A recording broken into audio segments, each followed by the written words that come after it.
దశరథ మహారాజు కోసల రాజ్య ప్రముఖులు ప్రజల యొక్క అభీష్టాన్ని అనుసరించి శ్రీరామచంద్రుడి మీద ఉండేటటువంటి మక్కువ ప్రేమ వల్ల యువరాజు పట్టాభిషిక్తుడిని కావించడానికి ముహూర్తం నిర్ణయించేశాడు. ఆ మరునాడే ముహూర్తం కూడా. ఈ వర్తమానాన్ని తెలుసుకున్నటువంటి మంథర పరుగున వెళ్ళిపోయింది కైకేయీదేవి మందిరానికి. ఆవిడ తల్పం మీద పరుండి ఉంది. ఏమిటమ్మా కైకేయి, ఇంకా పడుకుని ఉన్నావా నువ్వు? నీ వంశానంతటికి కూడా భ్రష్టు పట్టేటటువంటి నిర్ణయం జరిగిపోయింది సుమా. ఆ కౌసల్యాదేవి పుత్రుడైనటువంటి శ్రీరాముణ్ణి ఈ కోసల రాజ్యానికి యువరాజు పట్టాభిషిక్తుని కావించేస్తూ ఉన్నాడు నీ నాథుడైనటువంటి దశరథ మహారాజు. రేపే ముహూర్తమట. నువ్వు నీ హాని గురించి తెలుసుకోలేక నువ్వు ఇంకా పడుకుని ఉంటున్నావు, ఇటువంటివి ఏమీ పట్టించుకోకుండా ఉంటున్నావు అనేసరికి కైకేయి విన్నదై, ఏమిటి శ్రీరామచంద్రుని యువరాజు పట్టాభిషిక్తుడిని కావిస్తున్నాడా నా నాథుడైనటువంటి దశరథ మహారాజు? ఎంతకంటే గొప్పదైన శుభవార్త మరే ఉంటుంది మంథర? ఇదిగో తీసుకొని తన మెడలో ఉండేటటువంటి ఒక గొప్ప హారాన్ని కానుకగా ఇచ్చేసిందండి. అంతటితో ఊరుకోకుండా ఎంతకంటే ఘనమైనటువంటి శుభవార్త నాకు భవిష్యత్తులో కూడా లభిస్తుందని నేను అనుకోవడం లేదు. అంచేత ఒక గొప్ప వరాన్ని కోరుకో, ఆ వరాన్ని కూడా ఇప్పుడే ఇచ్చేస్తాను నీకు అన్నది ఆనంద పరవశురాలైనటువంటి ఆ కైకేయి అంతటి ఆనందాన్ని పడింది. కానీ ఇక్కడ మందర దుర్బోధ ఏమని కావిస్తూ ఉంది? ఏమిటమ్మా నువ్వు చాలా తేలికగా తీసుకుంటున్నావు?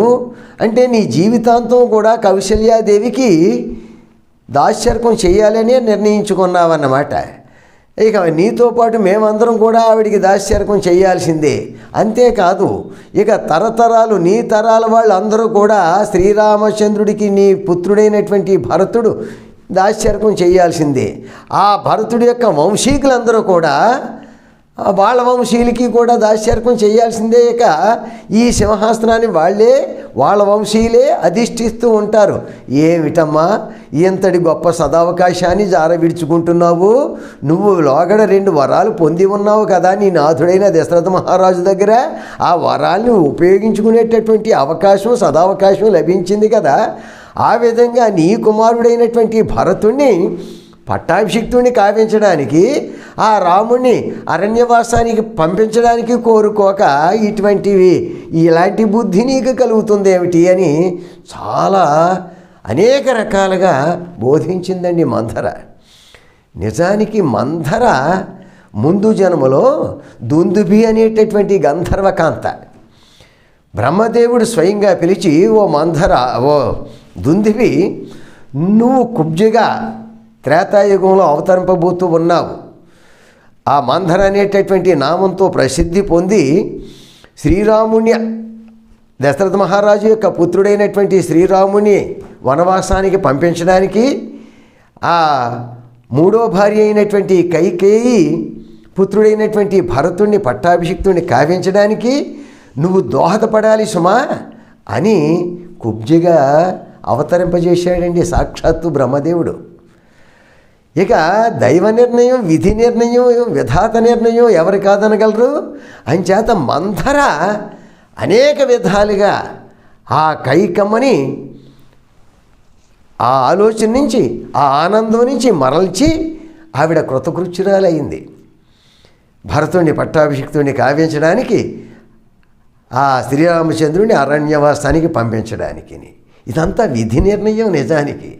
అంచేత ఇక కైకమ్మ వినగా ఈ మంథర చెప్పేవన్నీ విషయాలు నిజమే అని తలపోసినదై ఈ విధ నిర్ణయాన్ని అనుసరించి దాటలేక ఇక అలకపాను పెక్కేసింది. ఇక ఆ తర్వాత గాథ మనందరికీ కూడా తెలుసున్నది. ఇక్కడ మనం గమనించాల్సింది ఏమిటంటే, విధి నిర్ణయాలు కొన్ని ఉంటాయండి. ఏంటంటే ఈ లోకంలో కొన్ని తరింపజేసేటటువంటి అవకాశాలు కల్పించడానికి సాక్షాత్తు శ్రీ మహావిష్ణువు శిష్ట రక్షణ దుష్ట శిక్షణ కావించడానికి అవతరిస్తూనే ఉంటుంటాడు కదా. ఇక రావణ కుంభకర్ణాది రాక్షసుల్ని వధించడానికి, రాక్షస సంహారం కావించడానికి ఈ మానవులందరినీ కూడా ఒక మానవుడిగా ఎలా మసలాలి అనేటటువంటి ఆ సుద్బోధలు కావించడానికి అవతారం దాల్చాడు. శ్రీరామావతారం యొక్క గొప్పతనం అది. కేవలం ఆ రావణ కుంభకర్ణాది రాక్షస వధకు వరకు మాత్రమే కాదు, మానవాళి గురుదేవుల ఎడల ఎలా ప్రవర్తించాలి, తల్లిదండ్రుల ఎడల ఎలా ప్రవర్తించాలి, గురువుల ఎడల, శిష్యుల ఎడల, పుత్రుల ఎడల, సోదరుల ఎడల, ఈ మానవాళి ఎడల, చివరికి రాజ్యపాలన కూడా ఏ విధంగా చెయ్యాలి, ఎల్లప్పుడూ కూడా సత్యాన్ని అనుష్ఠిస్తూ ధర్మాన్ని ఆచరిస్తూ ఏ విధంగా మానవుడు మనుగడ సాగించాలి అనేటటువంటి విషయాల్ని ఆదర్శప్రాయంగా చెప్పగలిగినటువంటి అవతార విశేషమే శ్రీరామావతారం.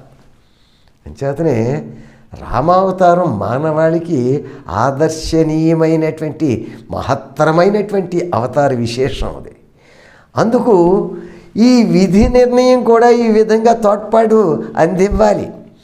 అందువల్ల ఈ కైకమ్మ కోరుకున్నటువంటి ఈ వరాల వల్ల ప్రజల చేత, పురవాసుల చేత, భర్త చేత, సవతుల చేత, అందరి చేత కూడా చాలా ఘోరంగా విమర్శలకి, దోషణలకి కూడా లోనైంది.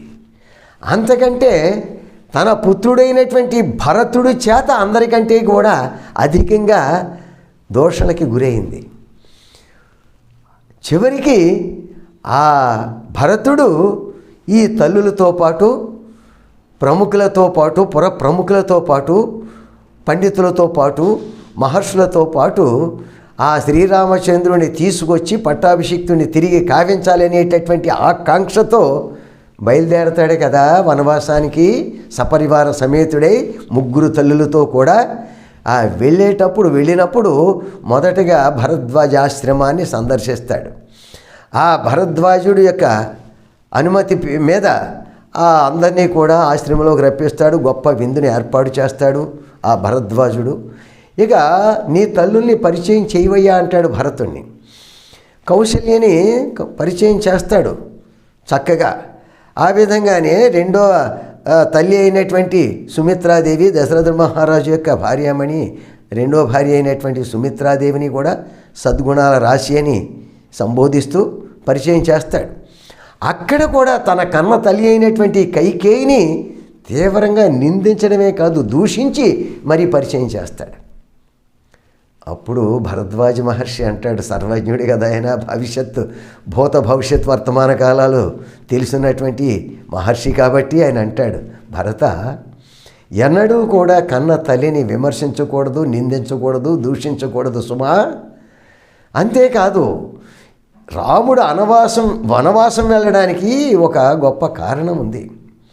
ఇది దేవతలకి, మహర్షులకి, భూలోకవాసులకి, సకల లోకవాసులకి కూడా మేలు జరిగేటటువంటి మహత్తరమైన కార్యక్రమాన్ని నిర్వర్తించాల్సిన ఆవశ్యకత రాముడి మీద ఉంది. అంచేతనే ఈ వనవాసం.